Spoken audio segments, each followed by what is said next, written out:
혹시 너무 바빠서 기도할 시간이 정말 없다고 느껴본 적 다들 있으시죠? 뭐랄까, 해야 할 일은 산더미인데 잠시 멈춰서 영적인 시간을 갖는다는 게 꼭 사치처럼 느껴질 때가 있잖아요. 사실 이건 많은 신앙인들이 매일같이 겪는 아주 흔한 어려움일 거예요. 맞아요. 이 분주함이 거의 미덕처럼 여겨지는 세상에서 살다 보면 우리의 영적인 생활은 이상하게도 우선순위에서 가장 먼저, 가장 쉽게 밀려나곤 합니다. 바로 이 지점, 세상의 요구와 신앙적인 헌신 사이에서 벌어지는 이 팽팽한 긴장감, 이게 오늘 우리가 함께 파헤쳐볼 핵심 주제입니다. 그런데 이 문제에 대한 해답이 놀랍게도 아주 오래된 이야기 속에 숨어 있습니다. 바로 다니엘의 이야기인데요. 다니엘은 그냥 역사 속 인물이 아니에요. 그는 극한의 압박 속에서도 흔들리지 않는 믿음이 도대체 무엇인지, 그게 어떻게 가능한지를 우리에게 온몸으로 보여주는 정말 완벽한 본보기라고 할 수 있죠.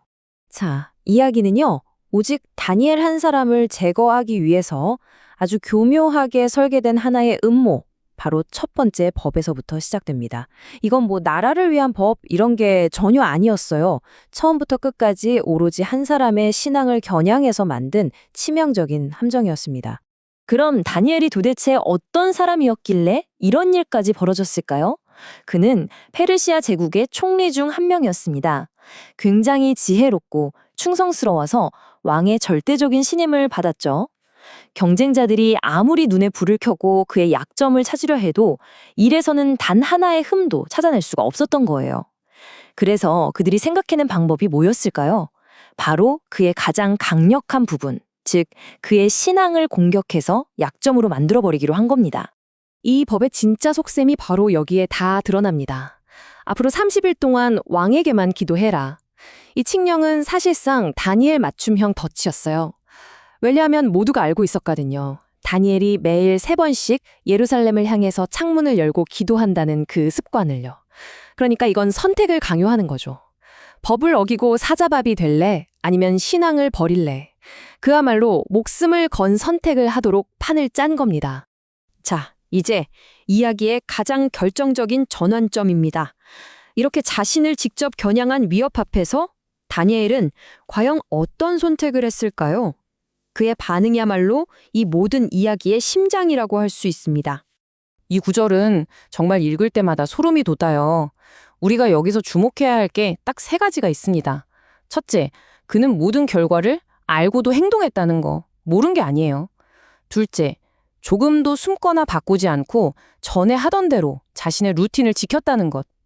그리고 가장 놀라운 셋째, 이 절체절명의 위기 앞에서 두려움이나 불평이 아니라 오히려 감사로 반응했다는 점입니다. 정말 대단하지 않나요? 바로 이거예요. 이게 핵심입니다. 다니엘에게 기도는요, 바쁜 일정 속에서 그냥 해치워야 할 업무 중 하나가 아니었습니다. 그건 그의 영적인 호흡, 말 그대로 생명 그 자체였던 거죠. 세상의 압박과 위협이 거세질수록 오히려 이 영적인 호흡이 끊기면 진짜 죽는다는 걸 그는 본능적으로 알았던 거예요. 자신의 목숨보다 하나님과의 연결을 더 중요하게 여겼다는 뜻이죠. 그렇다면 다니엘의 이 타협 없는 선택은 과연 어떤 결과를 가져왔을까요? 네, 상황은 그야말로 완벽하게 역전됩니다. 다니엘을 죽이려던 법이 폐기되고 오히려 생명과 경배를 명하는 새로운 법이 탄생하는 그 놀라운 순간을 지금부터 함께 살펴보겠습니다. 그날 밤 왕은 정말 뜬 눈으로 밤을 지새웁니다. 다니엘 걱정에 음식을 끊고 잠도 이루지 못했죠. 그리고 동이 트자마자 그는 사자굴로 미친 듯이 달려가요. 살아계신 하나님의 종 다니엘아, 네 하나님이 너를 구원하셨느냐? 그 절박한 외침에 굴 속에서 믿을 수 없는 목소리가 들려옵니다. 바로 다니엘의 목소리였죠.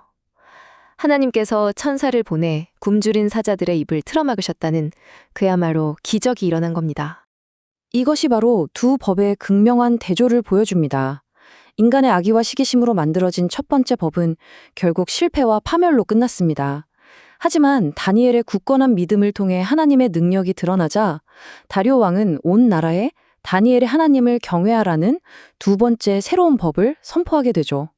이게 바로 한 사람의 흔들리지 않는 믿음이 만들어낸 놀라운 역전 드라마입니다.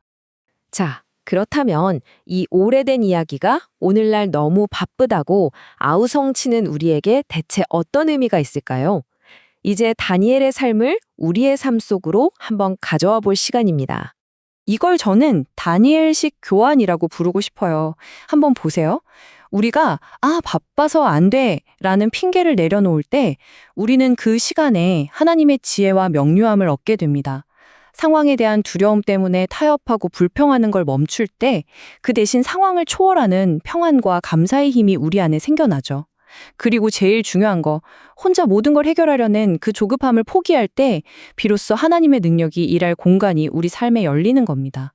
이것이야말로 분주함을 이기는 진짜 다니엘의 방식 아닐까요? 그럼 이걸 어떻게 우리 삶에 구체적으로 적용할 수 있을까요? 여기 3가지 단계가 있습니다. 첫째, 타협 없는 결정을 하는 겁니다. 기도를 시간 나면 하는 것이 아니라 무조건 시간을 내서 해야 하는 내 인생의 절대 우선순위로 딱 정하는 거죠. 둘째, 일관된 실천입니다. 전에 하던 대로 했던 다니엘처럼 아무리 바빠도 흔들리지 않는 나만의 기도 시간과 장소를 정하는 거예요. 이게 혼란스러운 일상 속에서 우리 영혼의 닻이 되어줄 겁니다. 마지막으로 감사하는 태도입니다. 문제 해결해달라고 매달리는 걸 넘어서 어려운 상황 속에서도 먼저 하나님께 감사할 때 우리의 관점과 상황 자체가 바뀌기 시작하거든요. 이 3가지가 바로 우리 삶의 새로운 법, 생명의 법을 세우는 출발점이 될 겁니다. 결국 다니엘이라는 한 사람의 흔들리지 않는 믿음이 페르시아 제국 전체에 새로운 영적인 법을 세웠습니다. 그렇다면 오늘 여러분의 타협 없는 믿음은 여러분의 가정과 직장, 그리고 이 세상에 과연 어떤 희망과 생명의 새로운 법을 세워가게 될까요? 이것이 오늘 우리가 각자의 삶으로 돌아가서 진지하게 고민해 볼 질문입니다.